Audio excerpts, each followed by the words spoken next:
what's up with it, y'all? It's JD and James, and we're back with another quick video. Today we're going to be talking about everything handstands. Parallel bar handstands, ground handstands, all the intricacies that go into doing handstands and learning handstands. You know, doing them on the wall, kicking up versus pressing up.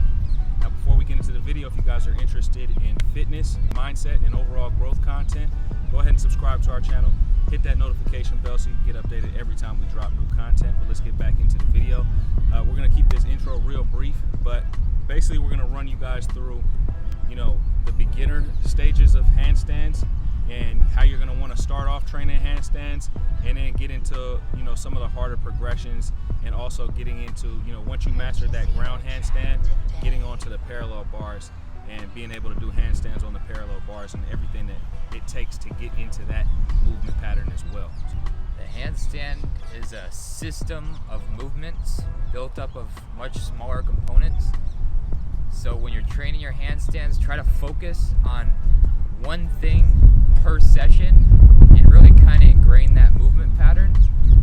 And then you're going to build on in your sessions in the future. Don't try to build the whole castle in one day. Yeah, definitely. And you guys, handstands probably more than everything, any other movement in calisthenics, is pretty much attention to detail. You need to be detail oriented when it comes down to learning the handstand. But once you actually get into the handstand, me and James agree on this, you almost kind of want to get into like a level of mindlessness when you're actually going into the handstand, because I think a lot of times, you know, handstands, we tend to overthink it, you know. But once you actually learn that movement pattern, it's kind of, you want to get into that real flow state. Like I always say, that mushin state, that thoughtlessness, you know what I mean? It's almost like, yeah, you're hyper deliberate while you're learning it. And then it's like, forget everything, blank slate, focus. Exactly. It's just that muscle memory. But anyways, guys, we're going to get into it. The first thing we're going to do is actually show you guys how to get into handstands on the wall. And let's get into that now. So when you're getting started with any movement, you always want to be thinking about the prerequisites that are going to make it easier to learn the movement. For handstands, the main things I think in terms of importance are going to be your flexibility and your strength. And your strength is going to be your shoulder strength and your core strength, being able to keep that straight body.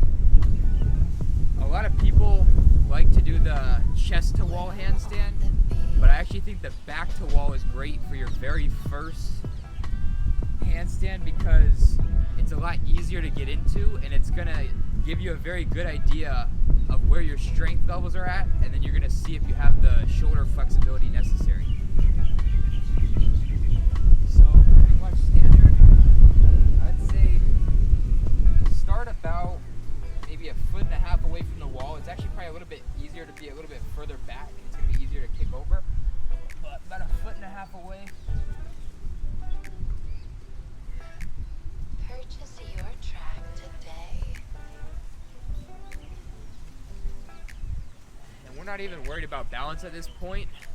I just want you to get used to being inverted. Try to keep a relatively straight body. When you first start, you're probably gonna have a little bit of a banana position, and that usually stems from a lack of shoulder flexibility. I'm still working on this myself. And then also a weak core will cause you to not have that straight body line. All right, guys, the next beginner progression that we want to talk about in terms of doing wall handstands is basically having your chest to the wall. And that's going to be the walk-up handstand, the walk-up wall handstand. And essentially, you're just going to be crawling backwards. So you can start out here, kick your feet up. And this might be an easier way for you to get inverted. And with this one, you can get a little bit closer to the wall. And eventually, as you get more comfortable, you'll take a foot off the wall, and you'll notice that you'll start feeling that pressure on your fingertips, because you're going to be controlling yourself with your fingertips and your palms. And eventually you're going to take both feet off the wall. You might lose balance, you might fall, but that actually helps you learn how to bail out on handstands. So once you've been practicing the wall handstands for, I'd say give it maybe 2 weeks or so, that's going to be enough to increase your strength a little bit, get used to being inverted. And then you're going to learn how to bail out properly, which is now going to give you the confidence to be able to try a freestanding handstand. And when you are trying to balance, there's a couple of different ways to correct your balance. The first is gonna be when you're tipping over, you're gonna apply pressure on your fingertips. And the other is when you're falling backwards, you're gonna apply pressure on the bottom of your palm. And you can also, some people like to use a correction of actually stepping forward. It's almost like the walking handstand or stepping backwards. That's a correction. There's even core corrections you could do to balance as well. And then once we get into the parallel bars, that's gonna be a whole different ball game. But I'm gonna hit a regular ground handstand.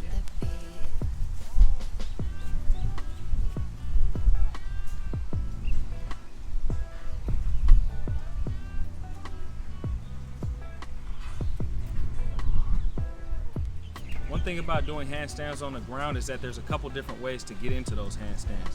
And one thing I noticed about James is that he actually prefers the kick-up method when it comes down to getting into handstands. But me, I actually prefer the press-up method when it comes into getting into handstands. So for me, you know, one of the most important prerequisites to this is to actually get into the frog hold. In that frog hold, you're basically going to get down, and your hands are going to be kind of placed in that same placement where they would if you were doing a handstand. You're just going to lean forward, and this actually helps you out in terms of your adjustment with your hands. When you're leaning too much forward, you're going to press down on your fingertips, and when you're leaning too much backwards, you're going to adjust with your palms. So this is going to actually help you with your handstand balance, but then it's also kind of going to give you that base of balance when it comes down to getting into that frog hold press up to that handstand. And basically what that is just like this.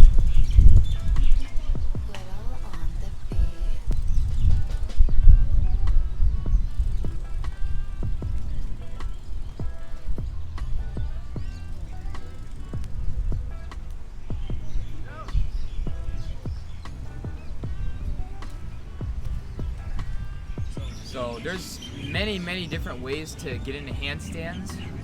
Another one is the straddle press, and this one requires a lot of hamstring flexibility, and it requires a bit of shoulder strength when you get a lot of forward lean.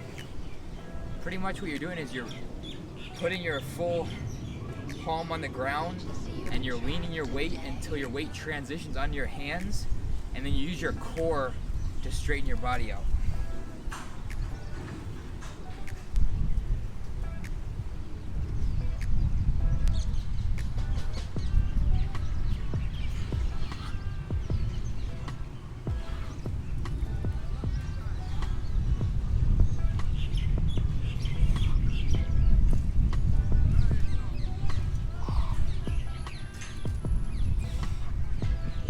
All right, guys, so the next exercise and probably the final progression that I'm gonna kind of talk about in terms of wall handstands is gonna be the wall handstand push-up. Said it even before I was thinking about it, before I even wanted to say it. But you're gonna wanna get into these wall handstands, and then you're gonna work on your presses. And the reason why you're gonna do this is because this is actually gonna help you in terms of pressing up when you're getting into that handstand on the ground.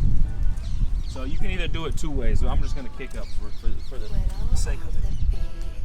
And you're going to get into this position and then work on that press strength. Go all the way down, come up.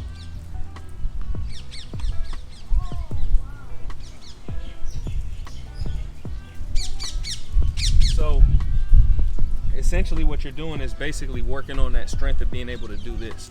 And when it comes down to actually getting those handstands in on the ground, pressing up, like James said, you can either kick up, you can do the frog press up, or you can do the straddle press up. And when you're down on the ground like this, you're going to need that press strength to get into that handstand.